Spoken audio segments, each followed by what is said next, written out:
Your meeting today, participating in this summit, is testimony to your desire to put an end to climate change, which is affecting life on our planet. We will be pooling our efforts today together for implementation. That's the slogan of this conference. COP27. Let's not forget that we are in many ways the cradle of civilization, Egypt, but also I think we have a brilliant future ahead of us. I'd like to welcome His Excellency Abdel Fattah el-Sisi, President of Egypt.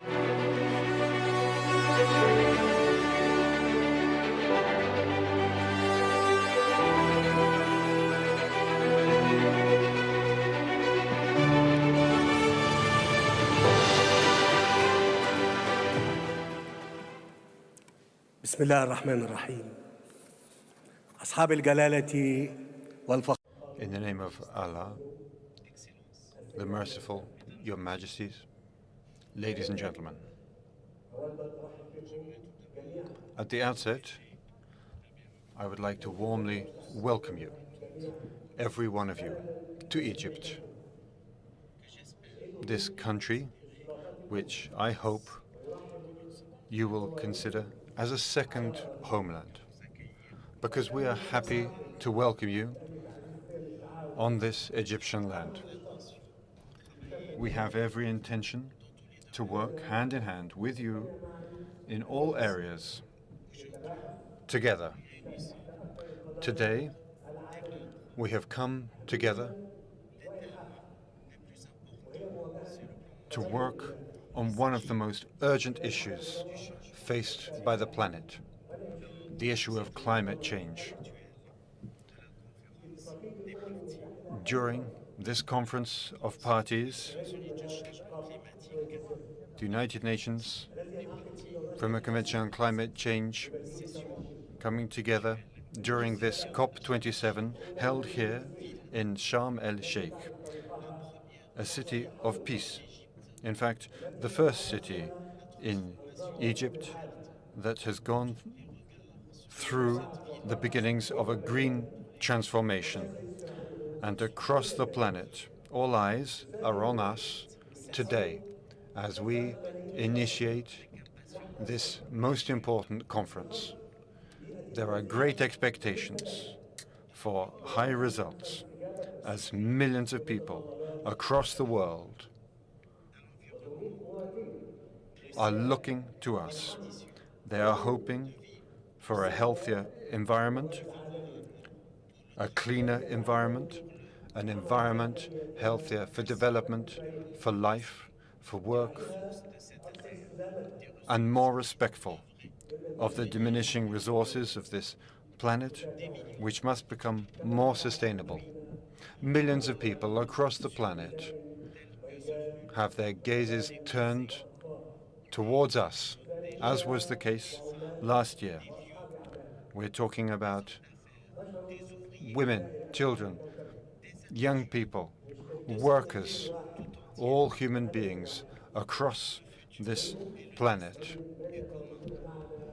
They all share one future, and they all share one goal and one hope, that same hope that we cherish also here.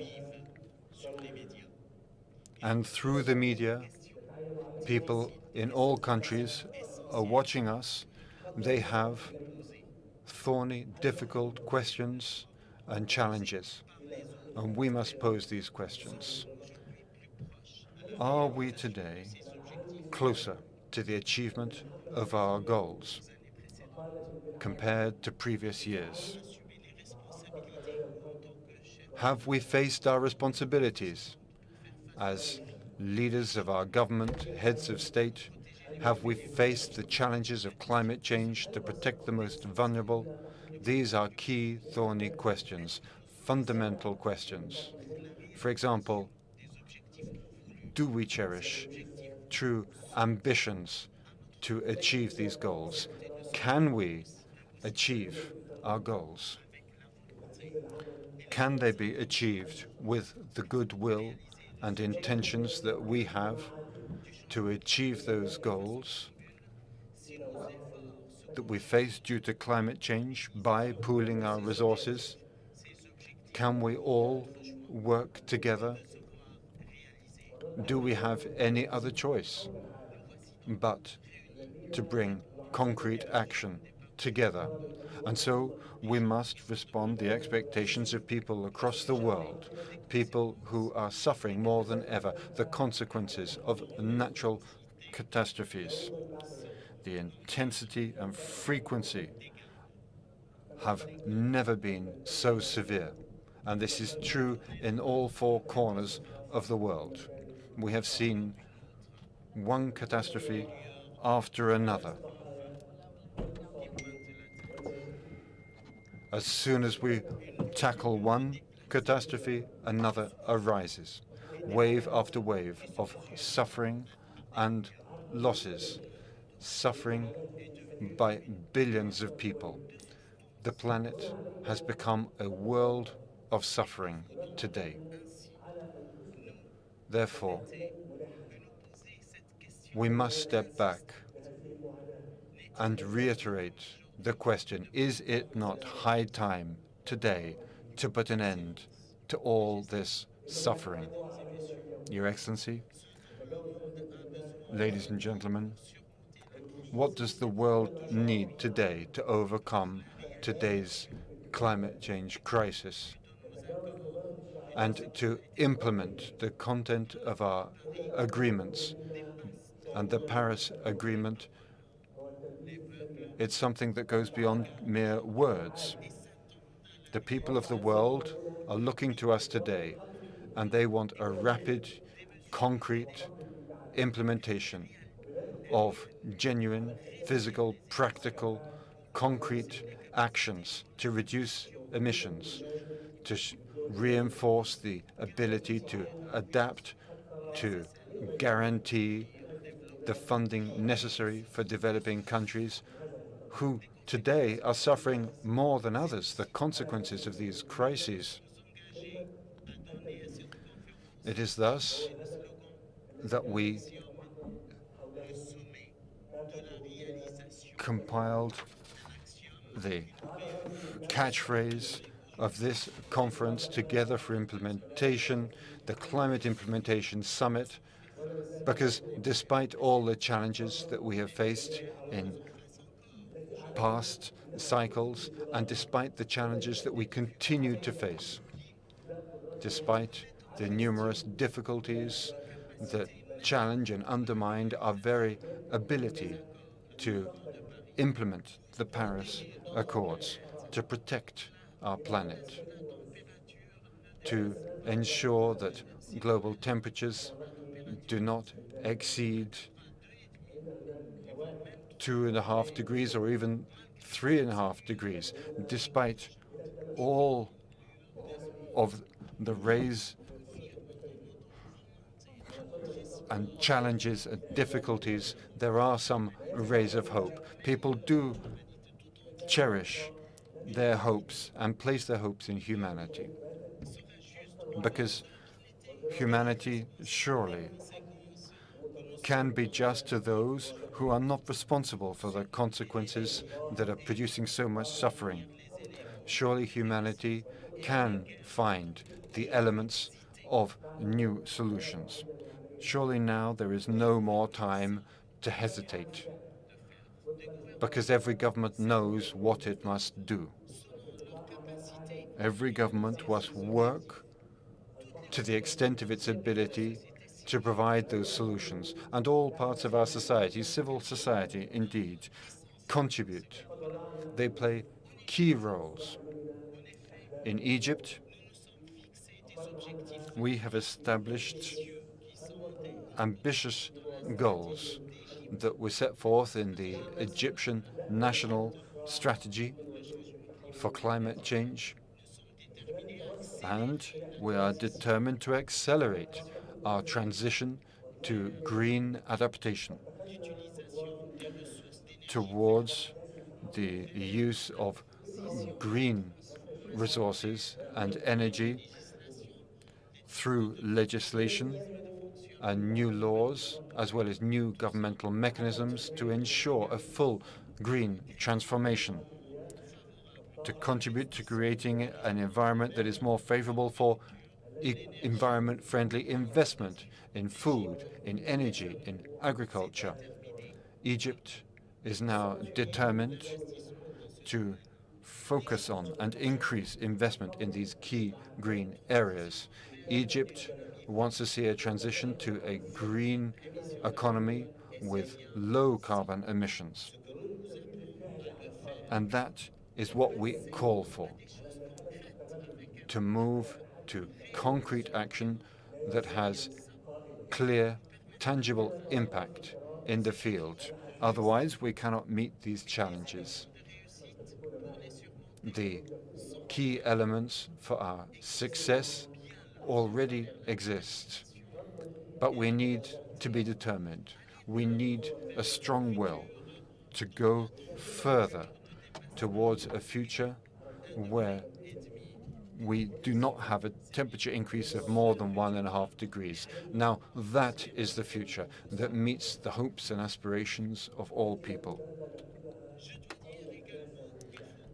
I should also say that we must be frank and honest.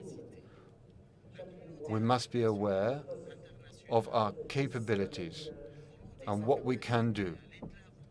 The international community is able to achieve progress, to achieve the goals laid out in Paris. We must be inspired by the trust placed in us when we came together. It is essential that all parties, all countries, but above all, the developing countries on our African continent, their priority must be taken into account. All countries must assume their responsibilities to the degree that they can. We must support the principle of joint but shared responsibility.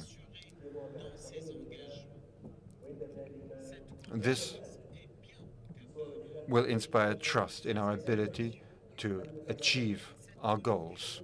Now that trust, that mutual and multilateral trust, will be the best guarantee of our success, the best guarantee of progress and of achieving our goals.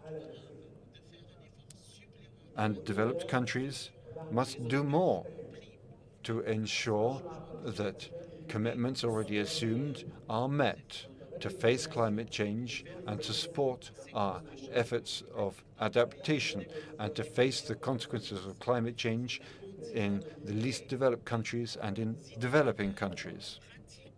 We must ensure that practical roadmaps are implemented towards a green transition. We need to create an environment that is favorable for developing countries and LDCs in order that they can continue those key efforts. Ladies and gentlemen, your presence today here is the best possible proof of the importance that you place on climate change. I hope that this will also translate into coherence between your positions and that we will all come together in agreement around implementation. And today, I invite you to send a message to the world, a clear message that contains clear, concrete measures and actions for implementation. I would ask you to take more measures, to do more action, to clarify how you will reduce emissions and launch new, ambitious initiatives which will encourage all stakeholders to release adequate funding and to help and facilitate the implementation of all commitments assumed previously. In Egypt, over the coming days, we will be launching new initiatives and measures. the instructions that you will hand down to your negotiators, I hope will encourage them to demonstrate flexibility in their work. But more than this, for them to remain mindful of the importance of the results that we all want to see at the end of this conference. I'm talking to you of a realistic spirit, closely linked to the clear ideas of what we can do. And we can do great things. We can be ambitious yet realistic. We can, together, implement the commitments and obligations that we have assumed. And so, from this rostrum, I urge you to become the model that the world hopes for. This will reaffirm our genuine, practical ability to face the challenge of climate change. Climate change will never stop without our intervention. Your Majesty, Excellencies, ladies and gentlemen, our time here is limited, and we must use every second that we have before the debate is closed. But we have enough time to ensure implementation. There is no time to slip back. There is no space for hesitation. For the sake of future generations, here and now, we are facing a unique historical moment, a last chance to meet our responsibilities. Implementation, implementation, implementation.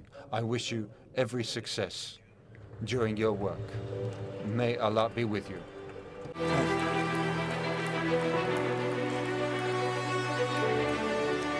اسمحوا لي أنا خلصت كلمتي والحقيقة. Thank you. It is critical that we talk of all of the questions that face us, that we freely discuss with all the leaders of the world these major issues. I note that we have prime ministers, princes, great leaders and heads of state who have come together to discuss critically important issues. But allow me also to talk about another question. Of course, we must act. We are urged to act, and much is expected from us, because crisis shakes the entire world.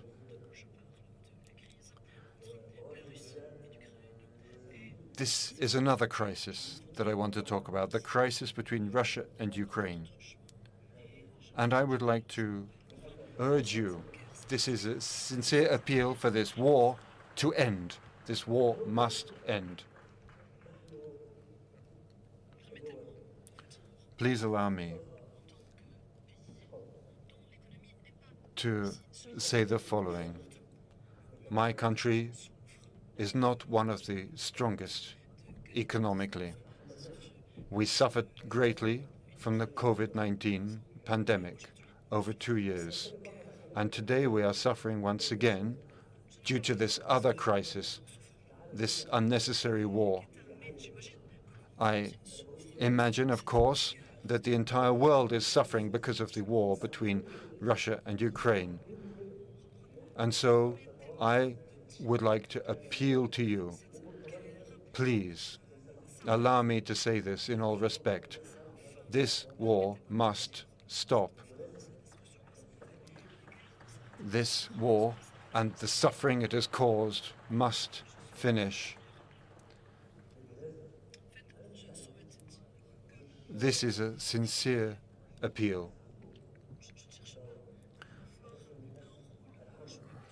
It is not that I want to play a particular role in this affair, but of course I, like many others, am ready to act to ensure the end of this war, and I am sure that many of you share my opinion, and I believe that all of us believe that we must put an end to this war, and I hope that the spirit of Allah and peace will be with you. Thank you.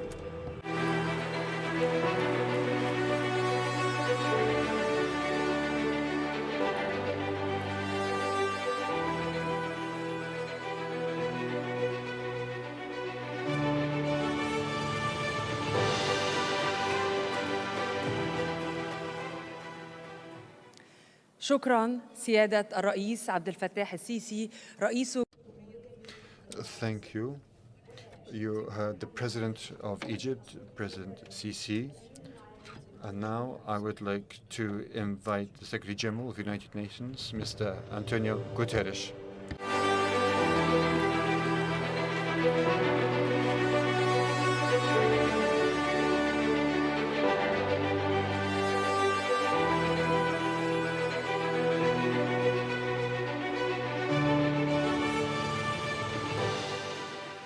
President El-Sisi, thank you very much for this wonderful hospitality and for this spectacular organization. COP27, President Shukri, Your Majesties, Excellencies, dear friends. In just days, our planet's population will cross a new threshold. The 8 billionth member of our human family will be born. This milestone puts into perspective what this climate conference is all about. How will we answer when baby 8 billion is old enough to ask, what did you do for our world and for our planet when you had the chance? Excellencies, this UN climate conference is a reminder that the answer is in our hands. And the clock is ticking. We are in the fight of our lives, and we are losing. Greenhouse gas emissions keep growing. Global temperatures keep rising. And our planet is fast approaching tipping points that will make climate chaos irreversible.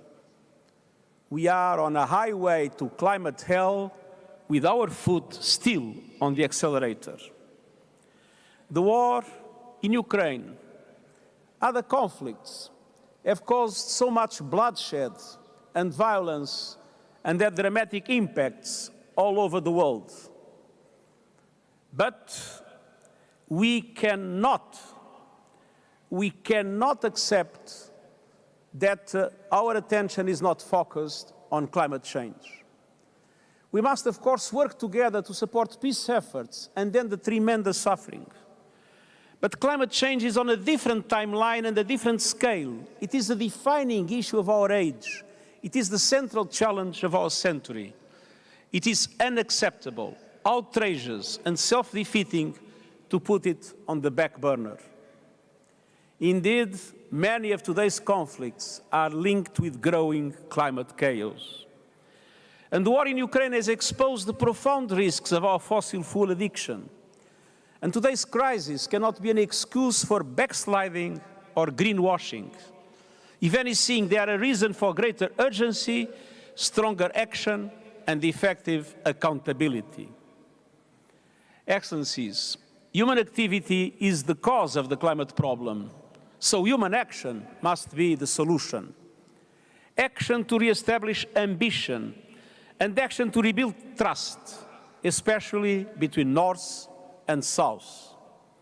The science is clear. Any hope of limiting temperature rise to 1.5 degrees means achieving global net zero emissions by 2050. But that 1.5 degree goal is on life support, and the machines are rattling. We are getting dangerously close to the point of no return. And to avoid that dire fate, all G20 countries must accelerate their transition now in this decade.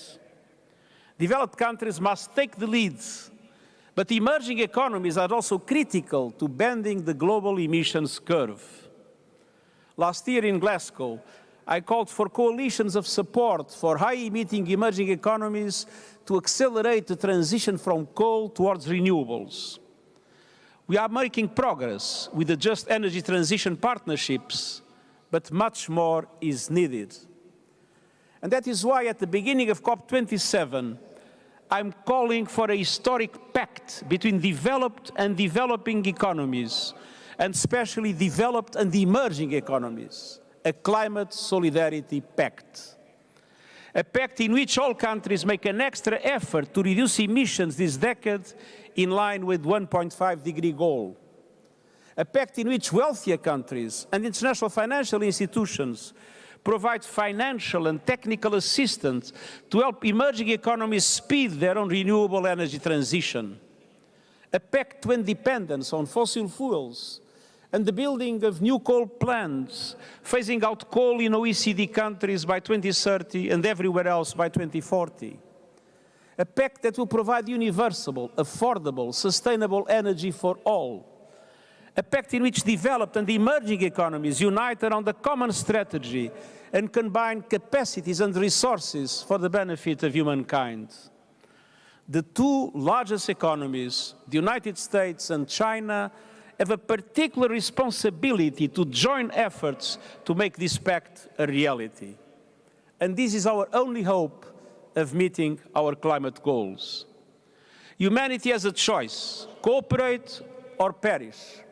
It is either a climate solidarity pact or a collective suicide pact. Excellences, nous avons aussi désespérément besoin du We also need progress in adaptation in order to reinforce our resilience to climate change now and in the future.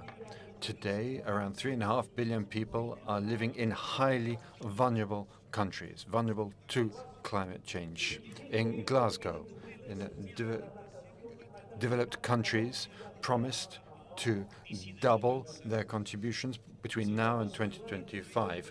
We need a roadmap for implementation also. We need to recognize that this is a first stage. Adaptation resources must exceed 300 million per year by 2030. Half of the climate change funding must be focused on adaptation. International financial institutions and global development banks need to change their economic models, and they need to do their share to boost adaptation models. They must serve as tools to lever more financial resources to serve efforts to fight climate change. Countries and communities must have access to that funding, which must be funneled to key initiatives such as through the Adaptation Pipeline Accelerator. We must acknowledge a harsh truth. There is no adapting to a growing number of catastrophic events causing enormous suffering around the world. The deadly impacts of climate change are here and now. Loss and damage can no longer be swept under the rug. It is a moral imperative. It is a fundamental question of international solidarity and climate justice. Those who contributed least to the climate crisis are reaping the whirlwind sown by others. And many are blindsided by impacts for which they had no warning or means of preparation. This is why I'm calling for a universal early warning system coverage within 5 years. And it is why I am asking that all governments tax the windfall profits of fossil fuel companies. Let's redirect that money to people struggling with rising food and energy prices and to countries suffering loss and damage caused by the climate crisis. On addressing loss and damage, this COP must agree on a clear, time-bound roadmap reflective of the scale and urgency of the challenge. And this roadmap must deliver effective institutional arrangements for financing. Getting concrete results on loss and damage is a litmus test of the commitment of the governments to the success of COP27. Excellencies and friends, the good news is that we know what to do, and we have the financial and technological tools to get the job done. It is time for nations to come together for implementation. It is time for international solidarity across the board. Solidarity that respects all human rights and guarantees a safe space for environmental defenders and all actors in society to contribute to our climate response. Let's not forget that the war on nature is itself a massive violation of human rights. We need all hands on deck for faster, bolder climate action. A window of opportunity remains open, but only a narrow shaft of light remains. The global climate fight will be won or lost in this crucial decade on our watch. And one thing is certain, those that give up are sure to lose. So let's fight together and let's win for the 8 billion members of our human family and for generations to come. Thank you.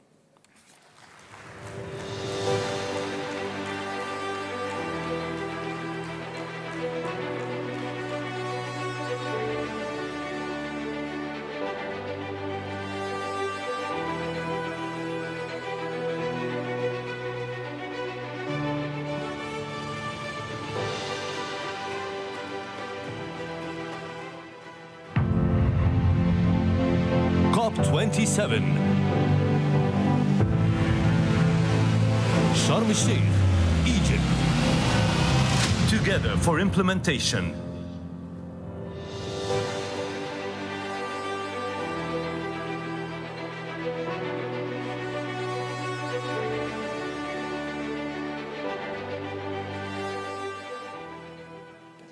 شكراً للسيد أنطونيو غوتيريش الأمين العام.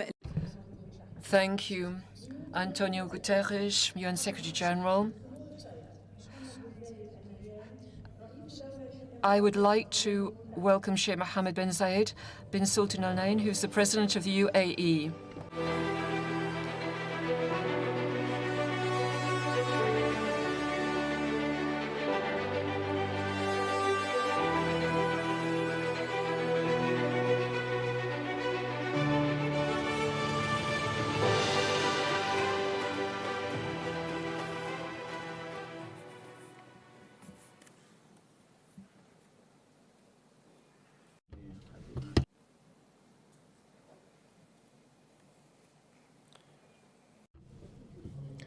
Your Excellency, my dear friend, Abdel Fattah el-Sisi, Your Majesties, Your Excellencies, Mr. COP President, ladies and gentlemen.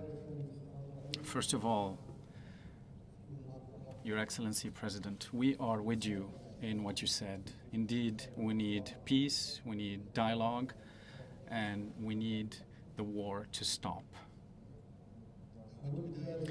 First of all, I would like to thank the Arab Republic of Egypt and the Secretariat of the UNFCCC for organizing and hosting the 27th session of the Conference of the Parties, COP27. Here we are gathered today at a critical moment for our planet. Our world is facing intricate and complex challenges, including climate change, which has become so impactful on stability and security around the world. And since we only have one planet, it is essential that we bring together our efforts in order to address this challenge by engaging in climate action, which we see as an opportunity for innovation, for solution making, and economic diversity. Ladies and gentlemen, the UAE is known as a responsible supplier of energy and will continue to play this role for as long as the world needs oil and gas. And given that geology has its own logic, well, oil and gas, ladies and gentlemen, in the UAE is among the least carbon-intensive oil and gas around the world. And we will focus on lowering carbon emissions emanating from this sector. And this is not a new effort that we're going to undertake.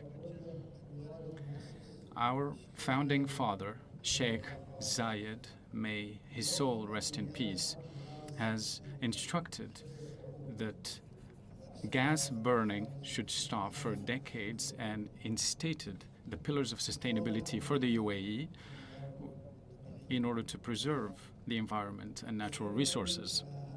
And as we follow in the footsteps of the founding father, for decades we have been working towards diversifying our economy and to build capacities in renewables and clear energies in order to promote economic and social development in a sustainable way. And the UAE has been the first country in the region that announced a strategic initiative for carbon neutrality by 2050. And we've launched just a few days ago a partnership agreement with the United States for investing $100 billion and to produce 100 gigawatts of clean energy in various parts of the world.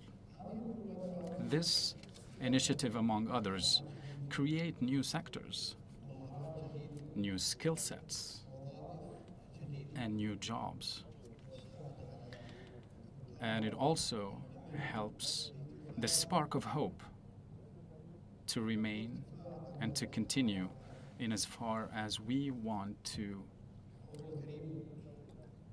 keep tabs on global warming. Ladies and gentlemen, the UAE continues its efforts to build bridges of cooperation and communication with members of the international community. And as we prepare for COP28 in the city of Dubai, Expo, in year 2023, we will be focusing on supporting the implementation of the outcomes of the previous COPs, and also to make sure that the first global stock take in the wake of the Paris Agreement. We will also focus on engaging everybody, all stakeholders, with proper and adequate representation of women, and also making sure that youth from around the world will partake and also further promote their enthusiasm for sustainable solutions. We are pleased to address an open invitation to all to cooperate in finding practical solutions that contribute to addressing the issue of loss and damage, as well as create new opportunities for sustainable economic development for humanity all over the world. Brothers and sisters, I would like to renew my expression of thanks to our brothers and sisters in Egypt, and I wish you and us all successful proceedings and successful efforts, because the risks and dangers around climate change target everybody with no exception. And because the future of our children and the children of our children will hinge on the steps that we'll take today. Thank you.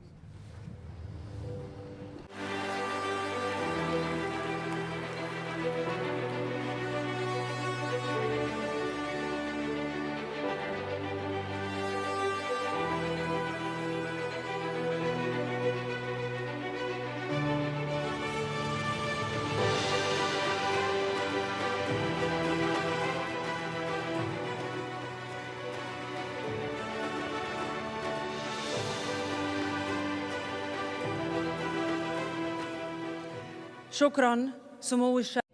Thank you, Your Highness Sheikh Mohammed bin Zayed Al Nahyan, President of the United Arab Emirates. We have seen throughout this year whether the disasters and conditions that have had a negative impact everywhere in the world and on all species. And so nature is telling us that something is amiss, and everything happened in just 1 year. Please watch the video. Once upon a time, in this land of wonders, there lived the mighty people of the Old Kingdom. Evidence of extreme weather events such as droughts and erosions lines their temple walls. The arid weather caused a decline in crop yield and a squabble over resources, challenging every element of ancient Egyptian life and rattling every emotion. في عام واحد كوارث طبيعية لا حصر لها. The number of weather-related disasters has increased fivefold. Hundreds of thousands of people across 5 provinces have been left without power. Today's IPCC report. I am confusion, shock, disillusionment, unexpected, sudden and devastating. I am overcome, speechless. I am the bitter truth. This is a story of an industry in action. Where did we go wrong? As any human being, when I get ill somewhere in my body, say my back, it echoes somewhere else. That's because all the organs of our body are interconnected. Much like the human body, our planet is a dynamic system made of several components such as air, water, land, glaciers, vegetation, animals, marine life, and humans. Their interaction is what makes our planet the perfect home for us. Any disruption to this delicate equilibrium threatens life on Earth. Not just for us, the lives of all our other neighbors with whom we share this home. Our home of over 4.5 billion years is covered by an atmosphere, a roof that keeps us warm and protects us from overheating. Fossil fuels and gas emissions get trapped under our roof, causing an increase in temperature. In other words, global warming, which is behind the extreme weather events that are increasing in both number and size. Winters are colder, summers are hotter, but you see, Earth always adapts to restore its balance. Earth will move on, but without us.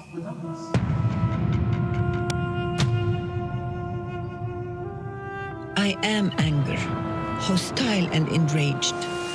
Look at them. These are your most vulnerable.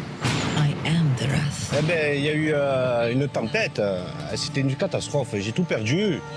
J'ai perdu ma maison. J'ai perdu des amis. Ma femme est traumatisée. Moi, je suis traumatisé. Ma petite aussi. Did the latest headlines distract you from thinking about what has happened to them? After you switch the channel? I look like terror and destruction. يا صاحي البيوت طبعا اتأثرت بالمياه، يعني مجرد ما خشت المويه البيوت استسلمت ووقعت. لا أنا حكاية شهرين أنا تعالي 3 شهور. أنا ما دخلت ألاقي ليش أحمر. I am the darkness that devours you, your flaming blood. I am sadness, sorrow and grief. Stop, take a closer look. This is a person just like you, with the same needs as you. Are their futures not as bright as yours? Their dreams not as big?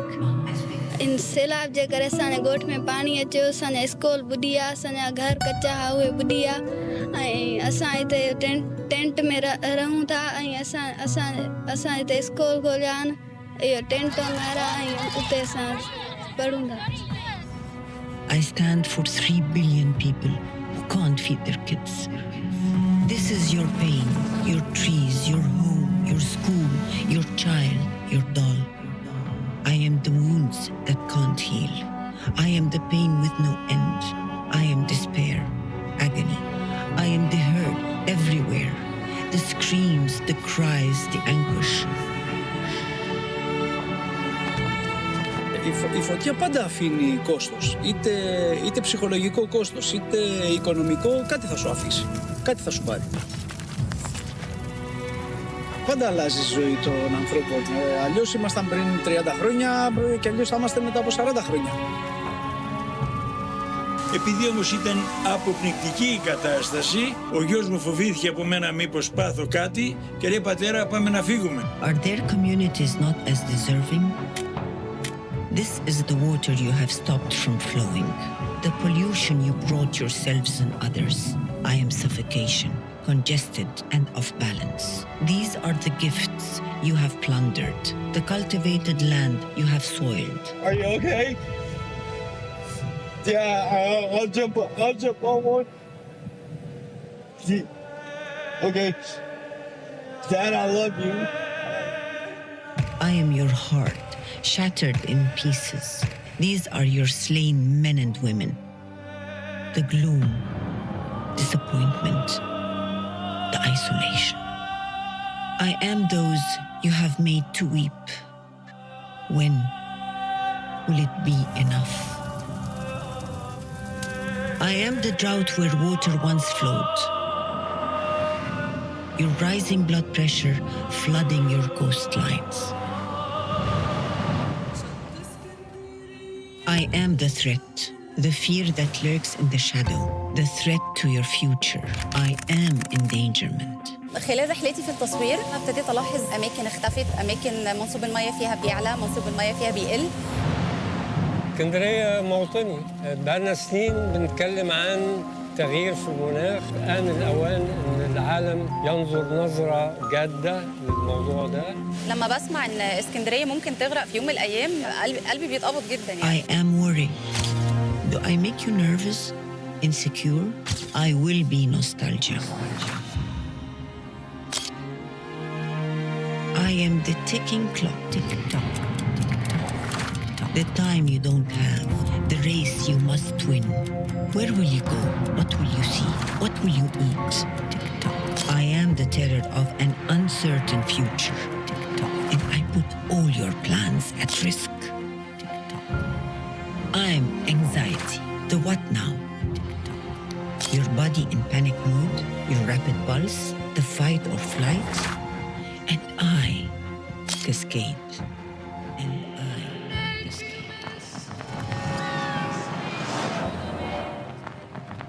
Da veneziano per me Venezia è il centro del mondo, città unica, inimitabile. Ripeto, pensare che sparisca una città, monumento del genere, unico al mondo, è sì che facciano tutto quello che è nelle loro possibilità per salvare Venezia e a questo punto non solo, perché tutte le città che sono in riva al mare hanno lo stesso problema che a Venezia. Please save our city. His city is your city. I need less talk, more action. All this is not without hope. That's the beauty of our planet. It keeps giving us chances. How do we fix this? Together. Governments need to put in place policies and regulations to guide us in the right direction. Businesses need to transform the life cycle of products. Individuals need to consume more ethically. In Paris, in 2015, we promised to keep global warming beneath the 1.5 degrees limit. Today, we gather to reaffirm our commitment. We can do this. 1.5 is what we need to survive. To limit warming to 1.5 degrees. 1.5 degrees. We need to stick 1.5 degrees. هدف 1.5 درجة مئوية صار أمرا حتميا لا يحتمل التأخير. I am hope. I am what heals, what brings you together, found where the solutions are. Vertical farming is a very new, promising technology, but there's very little experience in how to run, operate, get a commercially successful vertical farm. I am your pride, your potential.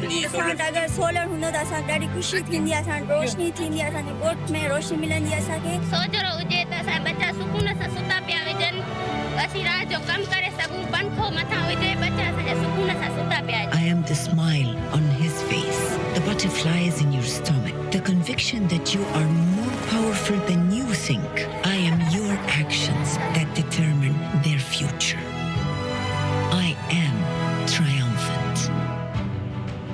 am the change. I am the love that nourishes you, the passion that drives you. I am that feeling of home, your shelter, the roof that protects you. I energize, I empower you. I come in the shape of implementation I could be measured. I sound like communication, awareness, commitment. I am the love you find every day and everywhere. You feel me in the oceans, the soil, the mountains, the sky, and the forests. They say I'm blind, leave no one behind. Celebrate our differences. I am despair, but I'm also joy. I am the fear, but also the hope. I am the problem, but I could be the solution. We are the emotions that need no language. When earth aches, we fall. When she blossoms, we flourish. This is the track we must reverse. The order we must restore. Which brings us back to our story. It was when the ancient Egyptians mobilized and adapted that they were able to mitigate the challenges. They got smart and came up with sustainable ways that are ahead of even our times. And so they left us a tale of hope and wisdom about the importance of going the way of nature and on its power to heal us all. Climate changes all of us.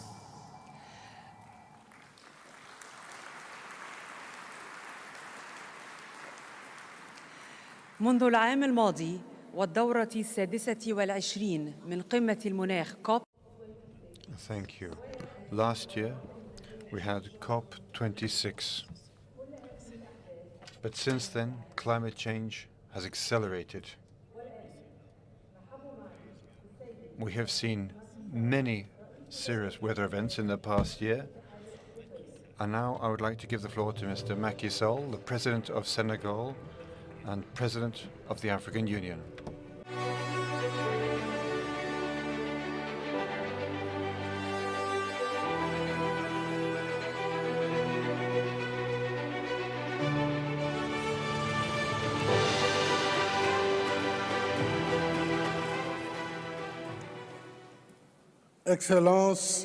Excellencies, President Abdel Fattah el-Sisi, President of the Arab Republic of Egypt, Majesty, Highnesses, ladies and gentlemen, heads of state and government,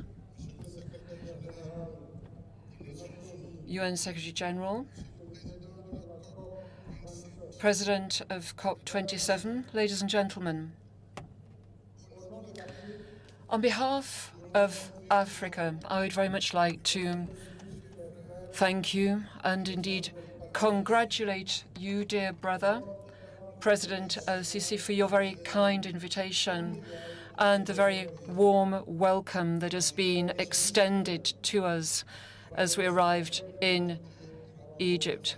I think this is something which testifies to the friendship between the Arab world and the African world. Everything has been said so far on the climate emergency that is bringing us all together today.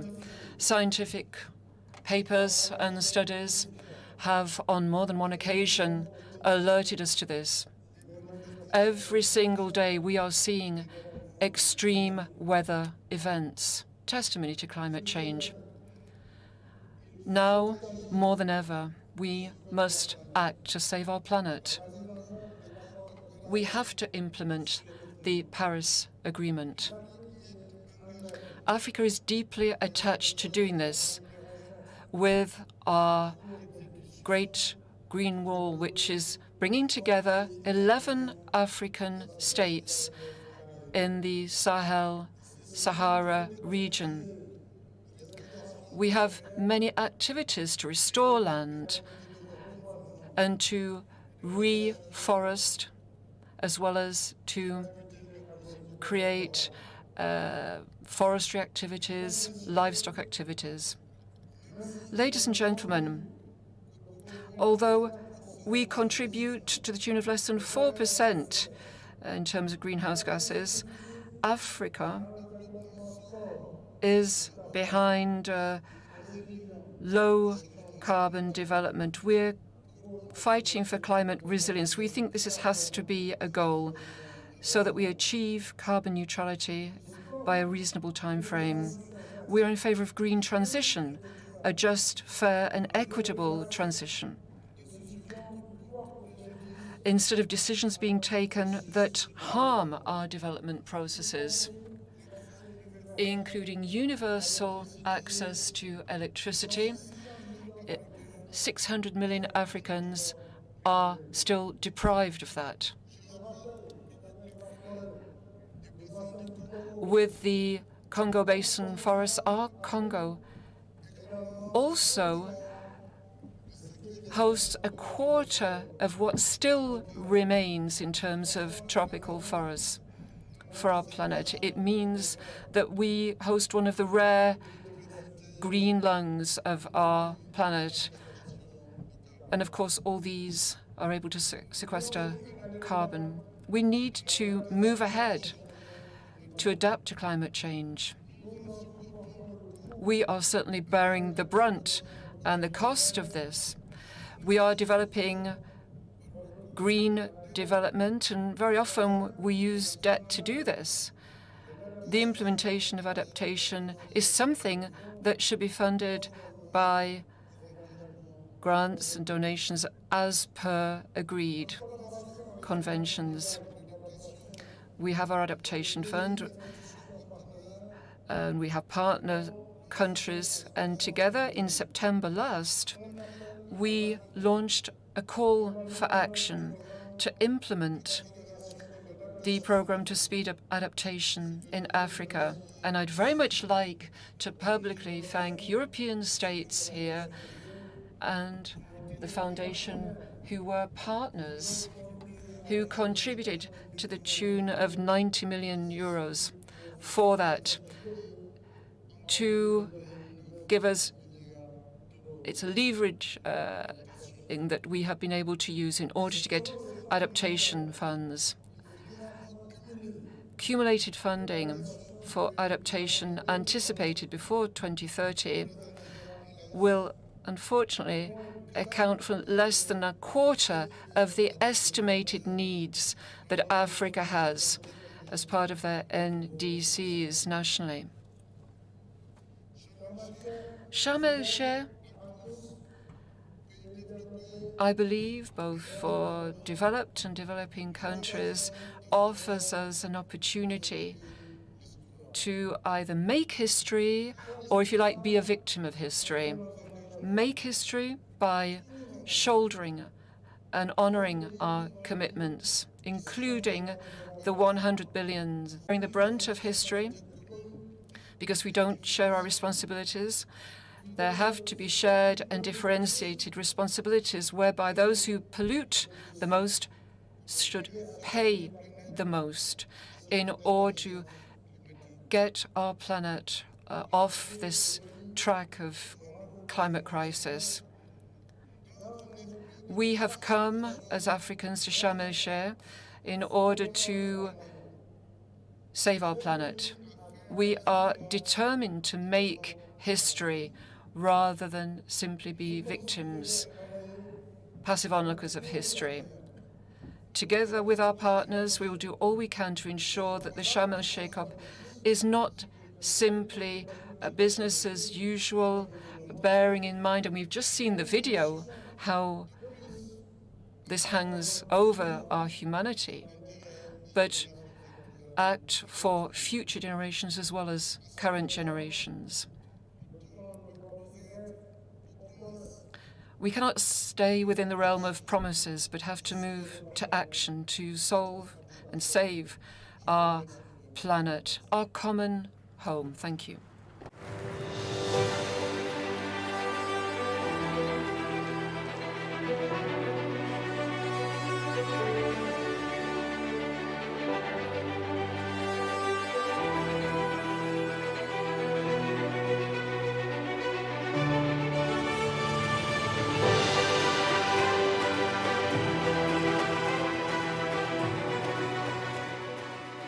شكراً للسيد الرئيس ماكي سال رئيس دولة السنغال ورئيس Thank you, President of Senegal, Mr. Macky Sall, and President of the African Union. Thank you for your statement.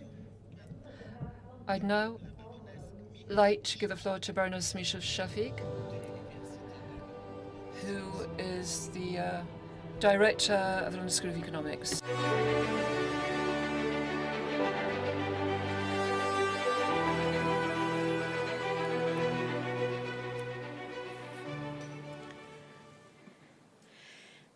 I am honored to speak here today in the country of my birth, a country that has been the cradle of human civilization for millennia, on a topic that will determine the future of human civilization and whether it lasts for more millennia. I'm an economist who's worked on development and environment issues for several decades, and I wanted to speak to you today about the economy of the future. But before doing that, let me start with a story from the past. Over 3,000 years ago, a different kind of climate change, not caused by greenhouse gases, but by volcanic eruptions, changed weather patterns in the world, resulting in persistent droughts that caused famines and political unrest in ancient Egypt. The pharaohs of the Ptolemaic dynasty, such as Cleopatra, went to great lengths to adapt, transferring grain from productive regions to drought-plagued areas, opening up grain stores, crossbreeding cattle to develop heat-resistant animals, and providing tax relief. These foresighted efforts by the pharaohs managed to prolong the Egyptian empire for a half a century more. But ultimately, one of the greatest empires that the world has ever seen collapsed because of the effects of climate change. The difference between then and now is that we are the cause of today's climate change, and we have the means to stop it by changing our economy. So what could the economy of the future look like? We have a choice. It could be one based on familiar technologies, markets, and institutions. We could continue with polluted air and water, where our children suffer from respiratory diseases and 8 to 10 million people die each year from air pollution, where our economies are struck by frequent shocks caused by unpredictable weather changes, which cause catastrophic losses, where people have to move across borders as their livelihoods are destroyed by rising sea levels, persistent droughts, and rising temperatures, and one where the natural world continues to diminish. I can also paint a very different picture of the economy of the future, one in which we make the needed investments and create cities in which we can move and live and breathe and thrive, one in which the food we eat regenerates the earth rather than depletes it, where our economies continue to grow, and especially in poor countries, livelihoods and living standards continue to improve, but where this growth is greener, more stable, and where human well-being is enhanced by supporting and protecting nature and the ecosystems on which all life depends. Just as we had an industrial revolution that transformed our economies in the 19th century, and a green revolution which transformed agriculture in the 20th century, we need a green industrial revolution in the 21st centuries that makes our economies more sustainable. That low-carbon economy is one where there are huge opportunities for innovation and new technologies and a more attractive way of life. So how do we get this economy of the future? We know it will take a great deal of investment. Meeting the climate goals of the Paris Agreement requires investment on the scale of about $4 to $6 trillion per year globally. We know we are in difficult economic times with war, recession, and inflation. Where will the money come from for this new investment? In tough times, we need to use our limited resources most efficiently. And given the history of climate change, we need an appropriate balance between responsibility and resources. And as we learned during the COVID pandemic, when we try and tackle global problems from national silos, it is more expensive and less effective. So we need to do this together. Public sector investment will play a key role in many parts, particularly in the advanced economies. Despite current fiscal constraints, these investments can be financed because they will generate positive returns. For developing countries, many of which face high debt burdens and a high cost of capital, we need to enable the multilateral development banks to massively increase concessional finance to make clean investment cheaper than dirty ones. The actions needed are laid out very clearly in the report of the independent high-level expert group on climate finance chaired by Vera Songway and Nick Stern that will be launched this week. Lending by the multilateral development banks needs to increase at least threefold, supported by more capital and more imaginative ways of using their balance sheets, as has been recently suggested in a report to the G20. This lending needs to be supported so that the big emitters are compensated for incurring costs for producing global public goods, and so that adaptation funding is provided on generous terms for vulnerable countries where loss and damage is high. Such an approach would accelerate the green industrial and agricultural revolution using the most efficient financing channels we have for the world as a whole. And of course, the private sector has an important role to play. Governments can de-risk the regulatory environment by providing clear policy frameworks and guarantees. Development banks can provide platforms that crowd in private finance, creating leverage or sharing risks around first losses and frontier projects. And all sources of financing need to play their part at this moment to stretch beyond their comfort zones if we're going to make progress at the scale and speed that we need. I applaud the Egyptian government's focus on adaptation and Africa at this COP. Africa is responsible for only 1% of the stock of global emissions, but will be hardest hit by climate change. That cannot be right.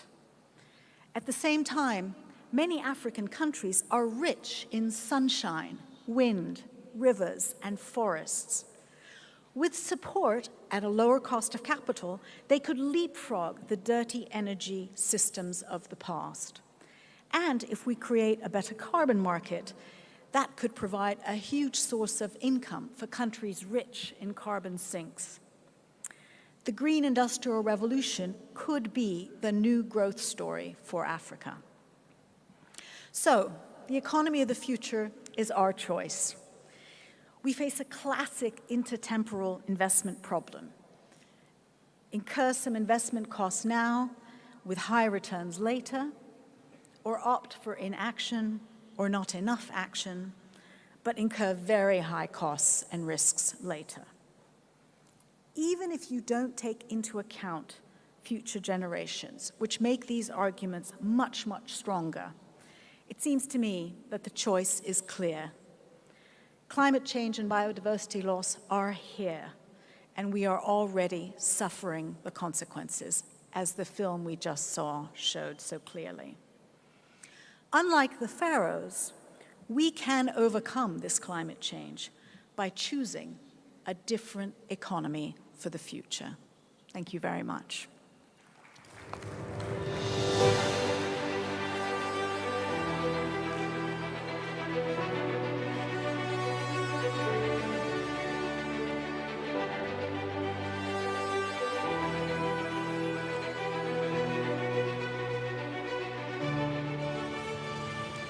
شكراً للبارونيس مينوش شفيق رئيسة جامعة لندن للاقتصاد. I would like to thank Baroness Minouche Shafik of the London School of Economics. Young people are the force behind the future, and they offer humanity a bright future. We will now listen to a young lady who has adopted a cause on behalf of all of humanity and has worked to fight climate change herself. I would like to give the floor to Ms. Leah Namugerwa, a climate activist from Uganda.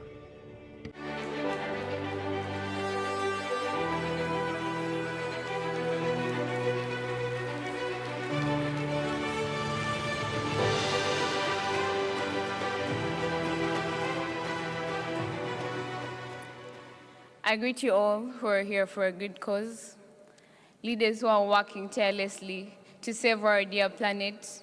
I salute you. Individuals like Leah Namgera, who are doing whatever it takes to see that life continues on our dear planet. I salute you. And those who are still denying and have not yet believed that the climate crisis is affecting us, we have stories to share. I and many young people were robbed from our future.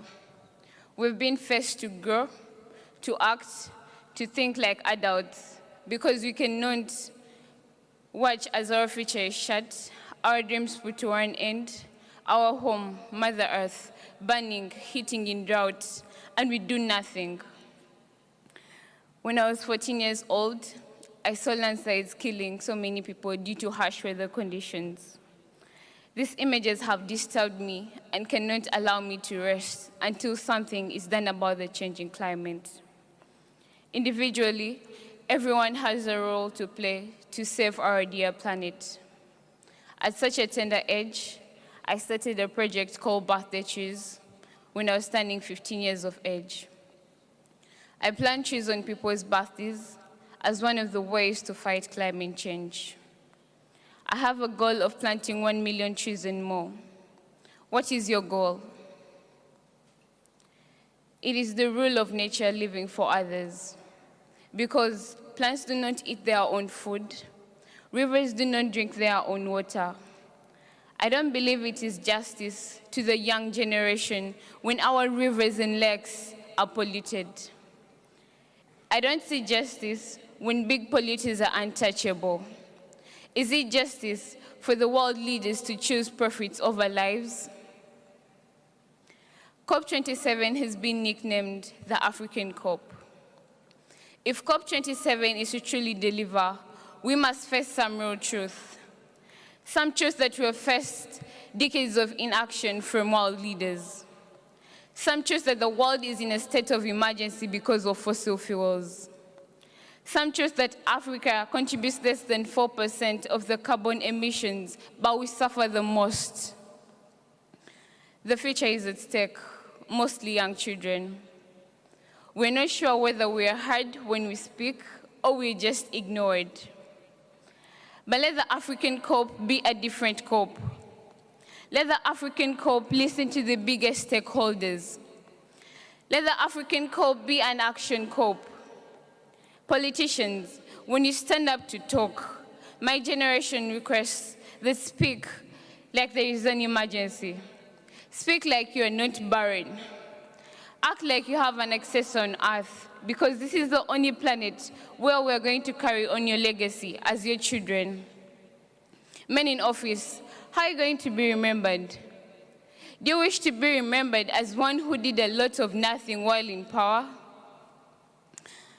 Fellow delegates on the conservation front, the world is looking upon us to come up with an ambitious action plan that majorly benefits people.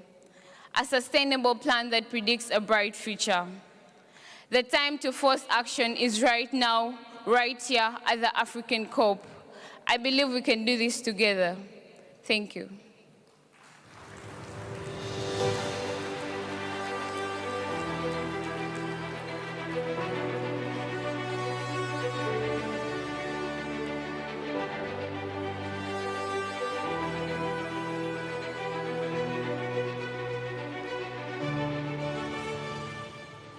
شكراً ليا ناموغيرا ناشطة المناخ من أوغندا. I would like to thank Ms. Leah Namugewa, climate activist from Uganda. Dear hosts, ladies and gentlemen,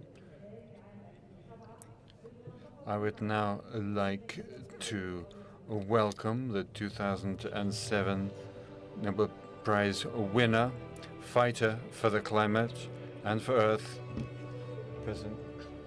former Vice President of the United States, Mr. Al Gore.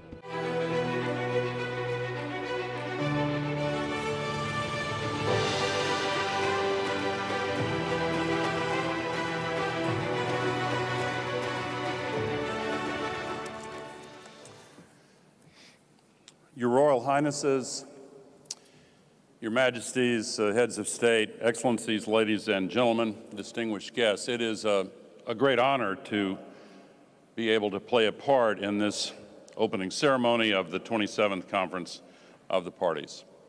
Mr. President, thank you. Mr. Secretary General, thank you for your leadership of the entire world.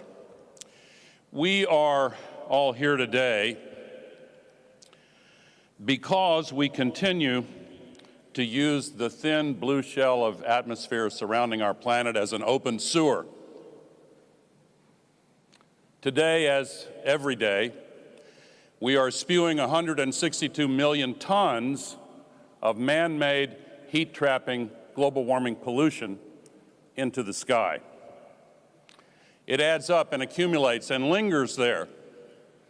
On average, each molecule lingers 100 years, and the accumulated amount now traps as much extra heat as would be released by 600,000 Hiroshima-class atomic bombs exploding every day on our planet. That's why we're seeing these disasters. And the pattern is very clear. It's getting steadily worse. We have a credibility problem, all of us. We're talking, and we're starting to act, but we're not doing enough. It is a choice to continue this pattern of destructive behavior. We have other choices. In my faith tradition, I learned a teaching that is common to all three of the Abrahamic religions, that God has set before humanity a choice between blessings and curses, between life and death. We face that choice today. We can continue the culture of death that surrounds our addiction to fossil fuels by digging up dead life forms from eons ago and burning them recklessly in ways that create more death, including 8.7 million people every year that die from the air pollution, principally caused by the burning of fossil fuels. The curses that we are continuing to choose are ever more apparent. We saw them on that amazingly powerful film, 1/3 of Pakistan underwater, 1,700 people killed. A heat wave in China that lasted 70 days with the heat above 40 degrees, 104 Fahrenheit, over a vast area of China. Stronger storms, bigger downpours, rain bombs, worse floods. Another million displaced in Nigeria 2 weeks ago. Another million in Chad a few days after that. The Nile Delta being salinated, just as Hannibal's fields were salted.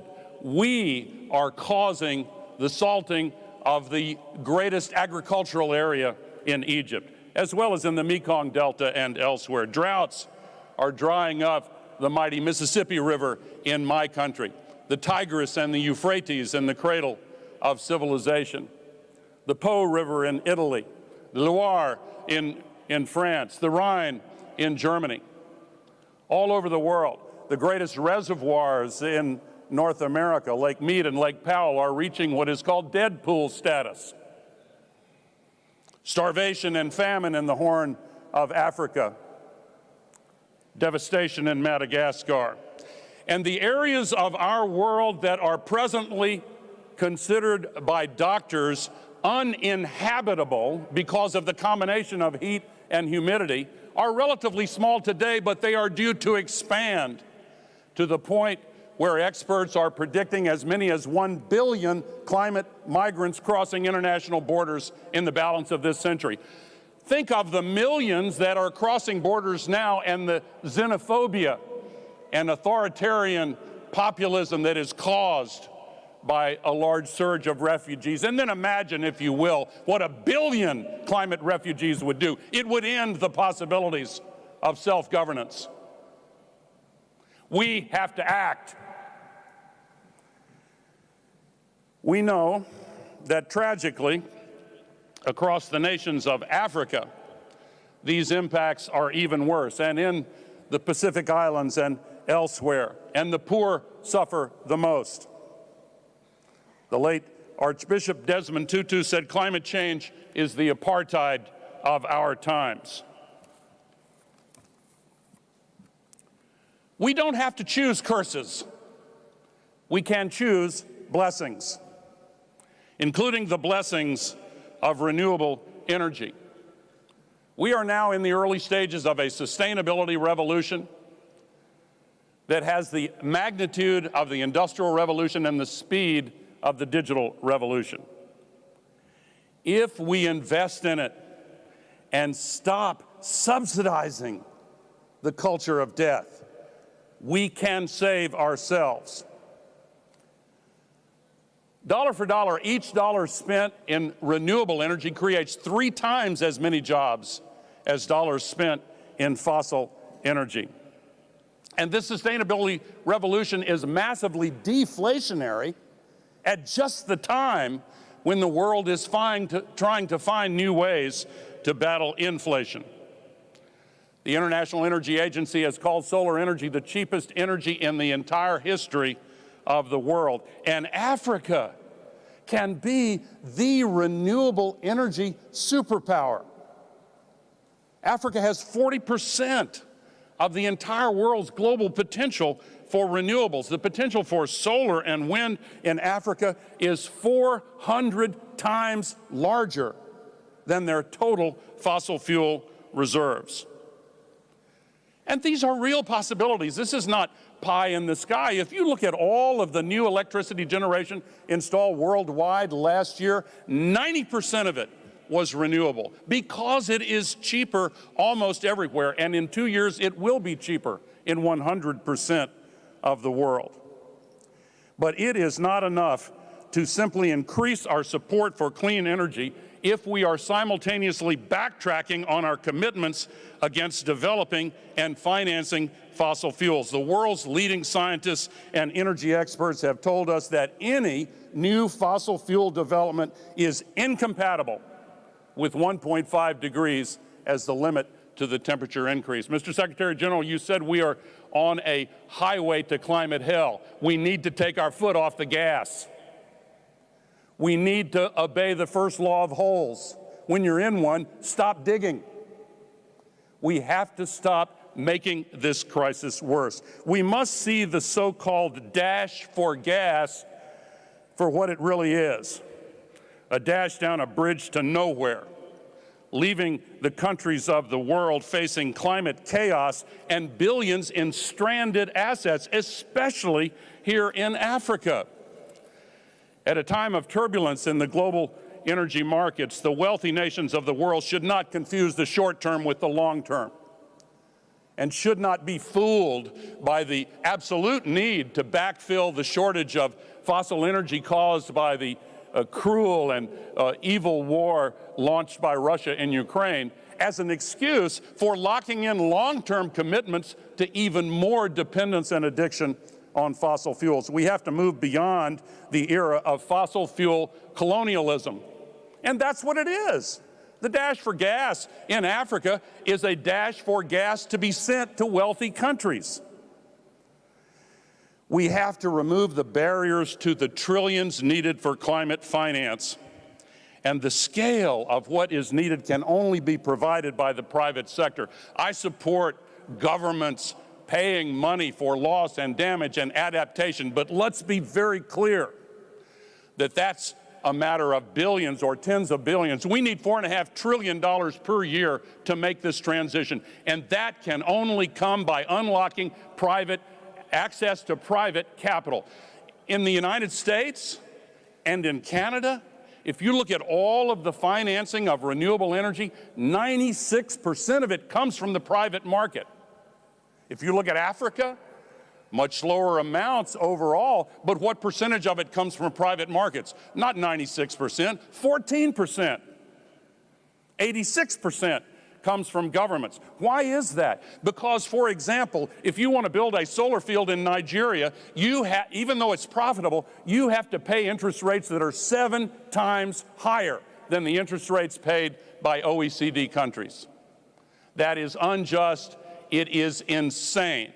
That is what the World Bank and the multilateral development banks are supposed to address. We need to reconvene Bretton Woods and completely revamp and reform the World Bank system and make access to private capital available for developing countries. This is a moment for a global epiphany. It is not time for moral cowardice and reckless indifference to the future of humanity. If you want an example of reckless indifference, just recall the banker who said earlier this year in discussing the impacts of the climate crisis, "Who cares?" When he was fired, it reminded me of the famous writer who said that in the highest reaches of business and politics, a gaffe is often when someone accidentally tells the truth. The truth is that all of us have limitations and weaknesses and vulnerabilities, but as human beings, we also have the God-given ability to rise above those limitations. The greatest leader of my country, Abraham Lincoln, once said, "The occasion is piled high with difficulty, and we must rise with the occasion." As our case is new, we must think anew and act anew. We must disenthrall ourselves, and then we shall save our country, and that is the way we can save our world. More is needed, but we have the basis for hope. Just days ago, the people of Brazil chose to stop the destruction of the Amazon. Earlier this year, the people of Australia chose to start leading the renewable energy revolution. Earlier this year, the people of my country chose leaders who enacted at long last the biggest and most ambitious climate legislation in the history of the world. The world has passed and enacted the Kigali Amendment. We have the basis for hope. If we actually do reach true net zero, the scientists tell us temperatures will stop going up with a lag time of as little as 3 to 5 years. And if we stay at true net zero, half of all of the man-made CO2 will fall out of the atmosphere in as little as 25 to 30 years. But we have to choose blessings instead of curses. We have to choose life over death. If we are truly to make this COP the one that drives implementation of the pledges made in Glasgow, we must equip ourselves with every tool and resource to facilitate our path to true net zero and work together to drive impact and increase accountability. I want to applaud the Secretary General for making transparency around these net zero goals a priority. And I'm proud that 2 days from now, Climate Trace, a nonprofit coalition of artificial intelligence experts and data scientists and researchers and NGOs, will announce the first inventory of site-specific facility sources of greenhouse gas pollution, the most detailed inventory ever assembled that can be used to identify exactly where all this pollution is coming from. There is a path that we can make from here to a future with hope. As a final point, I started by saying that we have a credibility problem, but we also have the ability to address it. And if anyone doubts that we can summon the political will to do what is necessary and to save our future, always remember, that political will is itself a renewable resource. Thank you.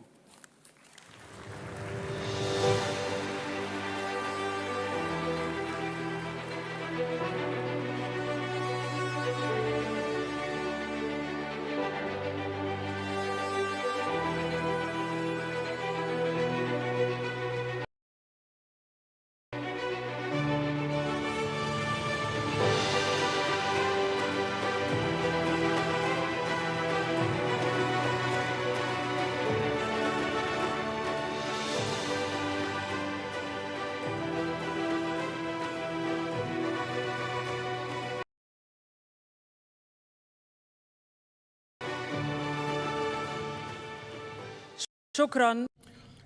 Thank you, Mr.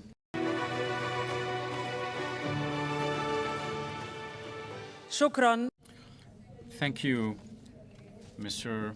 Former Vice President of the United States, Al Gore. Peace Nobel Prize laureate. Now, please allow me to call on Ms. Veronica Eyring of the University of Bremen.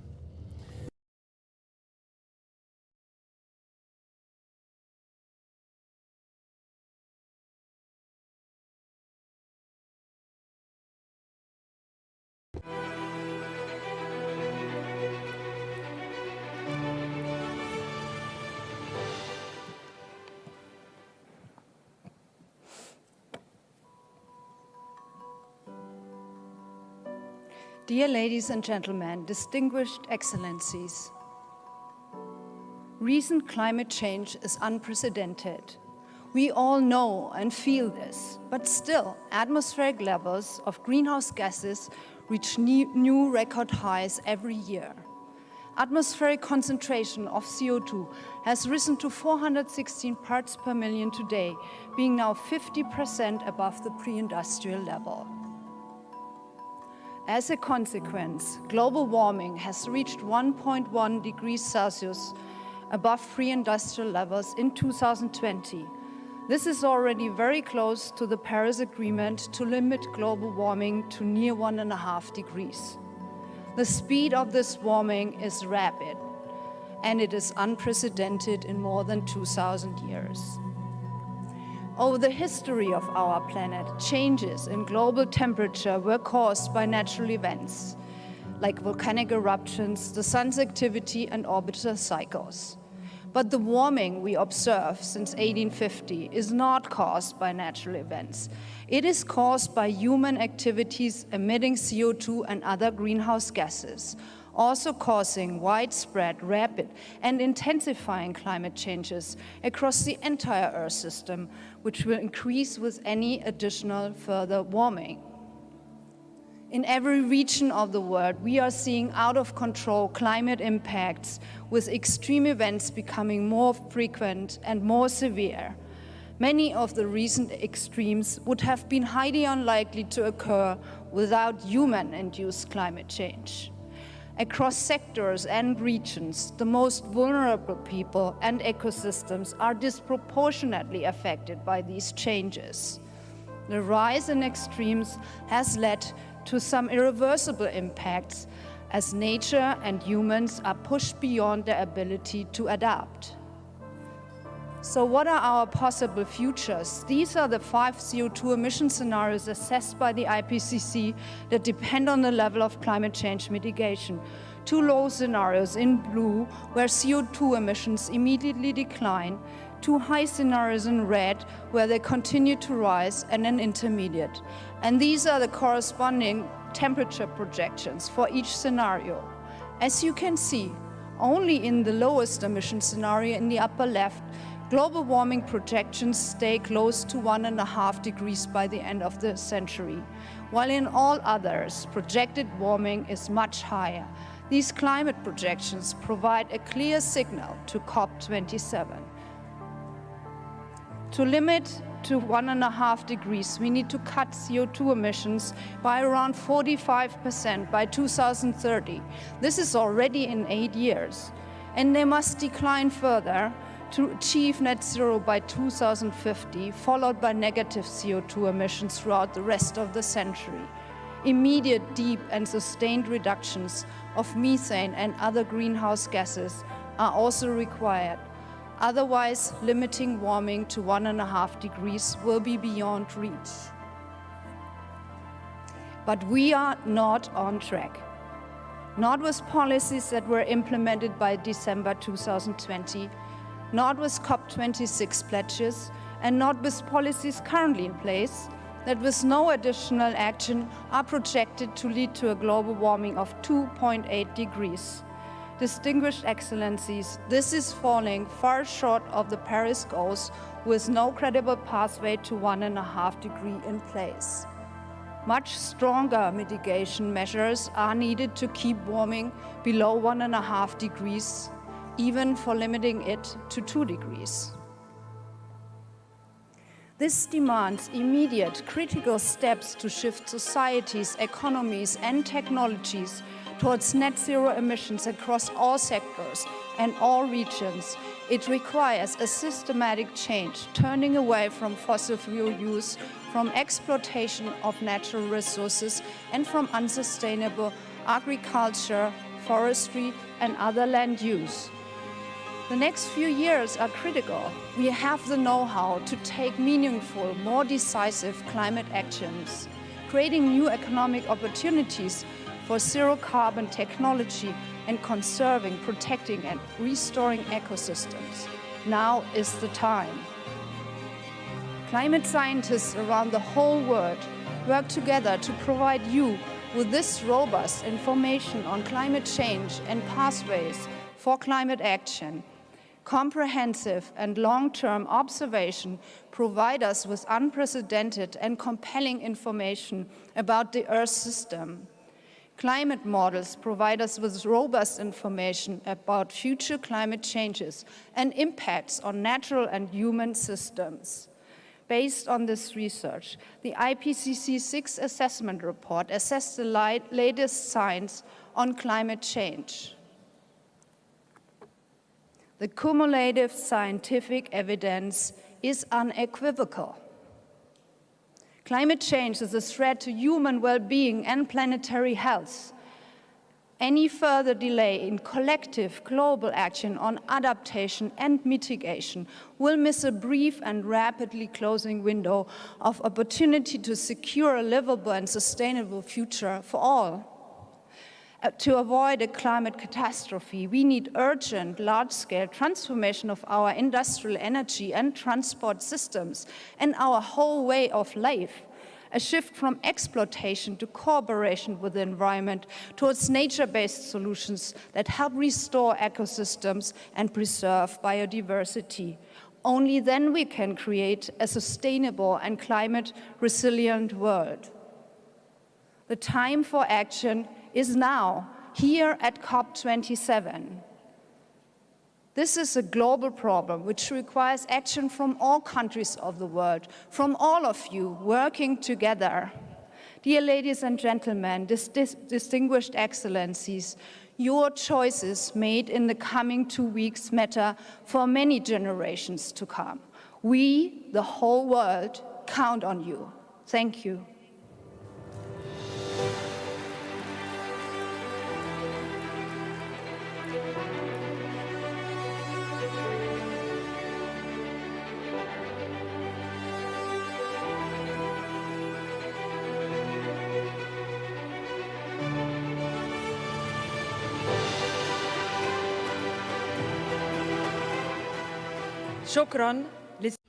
Thank you, Ms. Veronica Eyring, head of the Assessment and Analysis of the Earth Ecosystem at the University of Bremen. And now, please welcome with me Ms. Mia Mottley, the Prime Minister of Barbados.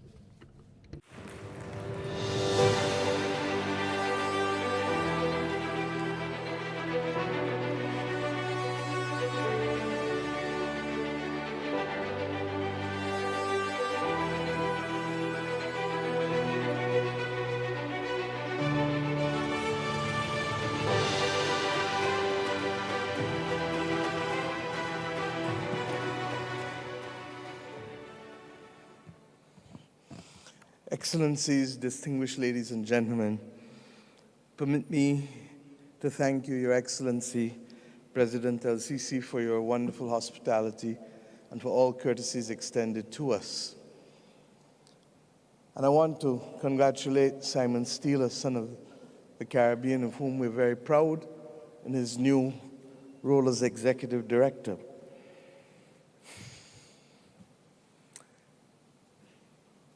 I came here to say a few things, but the chorus that we've had from this stage has been clear. I don't need to repeat that we have the power of choice. Every speaker on this platform has done that. I don't need to repeat that this is the COP that needs action. All of us, as a chorus, have said that.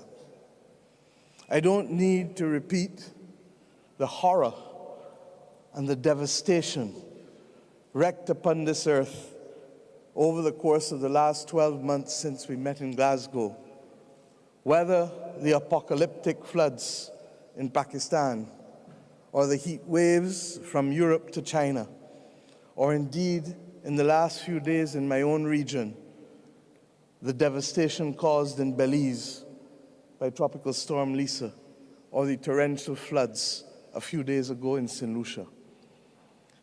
We don't need to repeat it, because a picture spoke 1,000 words earlier. But what we do need to do is to understand why we are not moving any further. 1.5 to stay alive cannot be that mantra. And I take no pride in being associated with having to repeat it over and over and over. We have the collective capacity to transform. We're in the country that built pyramids. We know what it is to remove slavery from our civilization. We know what it is to be able to find a vaccine within 2 years when a pandemic hits us. We know what it is to put a man on the moon, and now we put in rover on Mars. We know what it is. But the simple political will that is necessary, not just to come here and make promises, but to deliver on them and to make a definable difference in the lives of the people who we have a responsibility to serve, seems still not to be capable of being produced. I ask us how many more and how much more must happen. And I say so because there is no simplicity in it. We get it. I come from a small island state that has high ambition, but that is not able to deliver on that high ambition because the global industrial strategy that we have has fault lines in it. Our ability to access electric cars, or our ability to access batteries or photovoltaic panels, are constrained by those countries that have the dominant presence and can produce for themselves, but the global south remains at the mercy of the global north on these issues.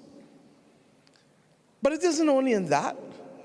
We heard Al Gore just now speak about the difference in the cost of capital to those of us in the global south. And I ask us, how many more people must speak before those of us who have the capacity to instruct our directors at the World Bank, is that called the International Bank for Reconstruction and Development only for the 20th century? At the IMF, which at least has been trying more than the World Bank? How many more countries must falter, particularly in a world that is now suffering the consequences of war and inflation, and countries therefore are unable to meet the challenges of finding the necessary resources to finance their way to net zero? This world looks still too much like it did when it was part of an imperialistic empire. The global north borrows between interest rates of between 1% to 4%. The global south of 14%. And then we wonder why the just energy partnerships are not working. Similarly, we ask ourselves if countries that want to finance their way to net zero and want to do the right thing can't get the critical supplies, will they not have to rely again on natural gas as that clean bridge? This is the bald reality. And we have come here to ask us to open our minds to different possibilities. We believe that we have a plan. We believe that there can be the establishment of a climate mitigation trust that unlocks $5 trillion of private sector savings if we can summon the will to use the SDRs, 500 billion of SDRs, special drawing rights, in a way that unlocks the private sector capital. We believe that that requires a change in the attitude of Congress. Because the agreement that establishes the International Monetary Fund requires 85% to change that agreement. And if the United States government has 17% of the quota, then it can't be done, Mr. Gore, without your Congress. Similarly, we accept that there was and must be a commitment to unlocking concessional funding for climate-vulnerable countries. There is no way that developing countries who have been graduated can fight this battle without access to concessional funding. We heard it on this stage from the head of my old alma mater at LSE. We believe that it is critical that we address the issue of loss and damage. The talk must come to an end. And I'd like to salute Denmark and Belgium and Scotland for their own modest ways of trying to accept the precepts and principles of loss and damage as critical and as morally just. But for loss and damage to work, we believe that it can't only be an issue of asking state parties to do the right thing, although they must. But we believe that the non-state actors and the stakeholders, the oil and gas companies, and those who facilitate them need to be brought into a special convocation between now and COP28.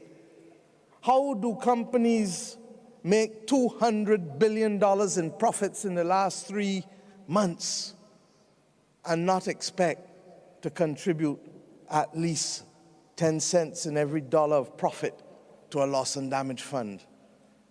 This is what our people expect. And I ask us, as we reflect on what a loss and damage fund can look like and who should access it, that we convene a special convocation that doesn't only involve state parties, but non-state actors, such as the same companies.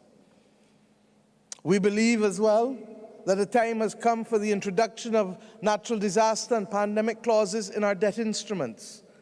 I have said that if Barbados is hit tomorrow, because we have natural disaster clauses, God forbid if we are hit tomorrow, we unlock 18% of GDP over the next 2 years, because what we do is effectively put a pause on all of our debt and put it at the end for 2 years and put it at the end, and we pay back that money at the end. But what we get is the flexibility in the first 2 years to address issues of damage and loss. And finally, we believe that the multilateral development banks have to reform. Yes, it is time for us to revisit Bretton Woods. Yes, it is time for us to remember that those countries who sit in this room today did not exist at the time that the Bretton Woods institutions were formed for the most part. And therefore we have not seen, we have not been heard sufficiently. And if we are therefore to rise to the occasion to play our part to stop the tragic loss of life that we have seen on these screens and the impact on livelihoods that we are feeling across our countries, then there needs to be a new deal with respect to the Bretton Woods institutions. And we need to ensure that they have a different view to their risk appetite, that we look at the SDRs, and that we look at other innovative ways to expand the lending that is available from billions to trillions. My friends, the time is running out on us. And yes, we have the power of choice. When asked what should he do when he became president of South Africa, should he pursue a path of vengeance or should he seek to build a state, Nelson Mandela chose to be able to build a state and to keep a country together. He chose blessings instead of curse because he believed that it would make a defining difference. When given the choice of how to treat to post-war Europe, President Truman settled the Marshall Plan that made the definable difference to the countries that were responsible, yes, for the destruction of so much and for the loss of life of so many. But in spite of that, they chose to rise above it. I ask us today, what will our choice be? We have the power to act or the power to remain passive and do nothing. I pray that we will leave Egypt with a clear understanding that the things that are facing us today are all interconnected. I thank President El-Sisi for his comments that there needs to be peace, because countries like ours continue to suffer as a result of a war that we have no part of, and a war that we want to see come to an end. Our people on this earth deserve better, and what is more, our leaders know better. Because while many of us may not have been alive during the great wars, the consequences of those wars still live with us, and we have the capacity to choose differently. I ask the people of the world, and not just the leaders, therefore, to hold us accountable and to ask us to act in your name to save this earth and to save the people of this earth. The choice is ours. What will you do? What will you choose to save? Thank you.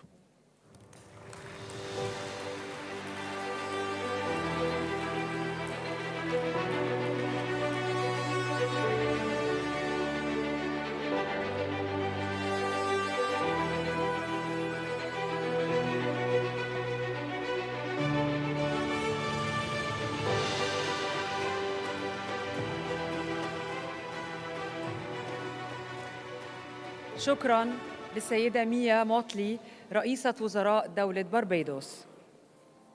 هناك العديد من الطرق للتعبير عن هذه الظاهرة التي There's several ways of describing this phenomenon which is harming our planet.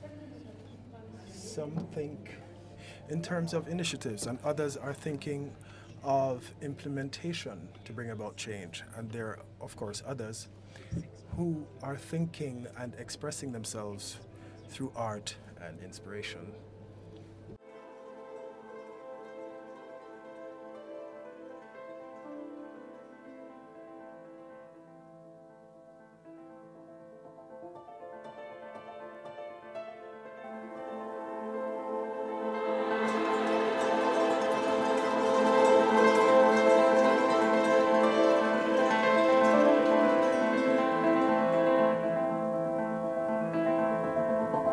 She nourished them with her love.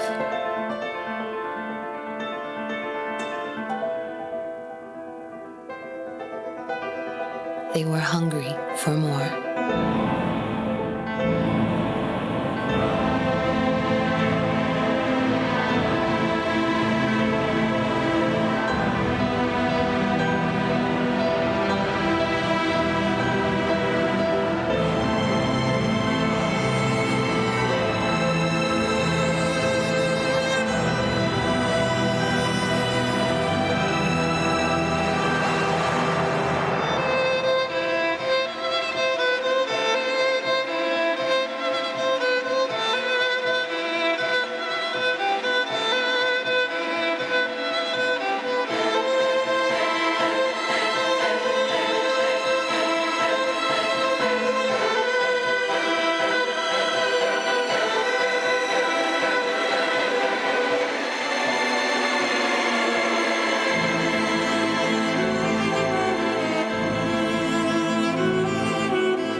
all that she's got.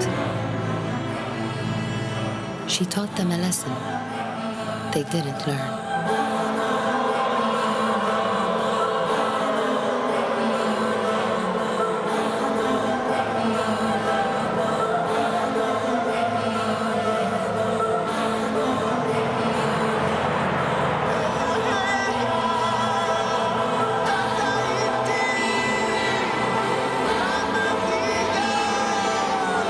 Instead of loving her, they flood her with hurt.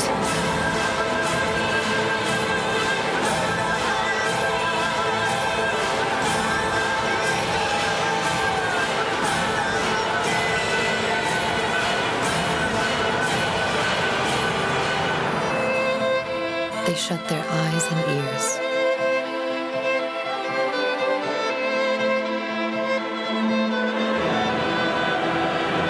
They sit back and watch as the trees burn, coastlines flood, the land that bears, the seas rise, the ice melts.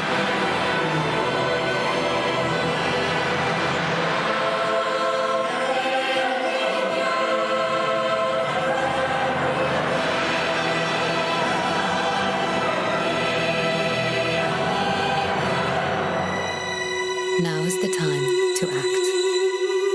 Together, we can heal Mother Earth. Together, for implementation.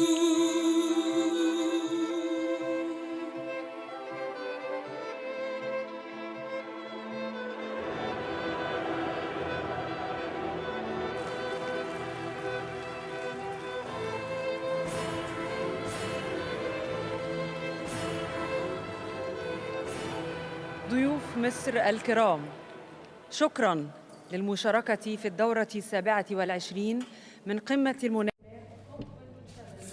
Thank you for your participation in the opening ceremony of the 27th session of the Conference of Parties here in Sharm el-Sheikh, city of peace, city of the environment, city of hope. We are all convinced that we will be able to deliver the results expected of us. This collective action for implementation. Together for implementation. Thank you.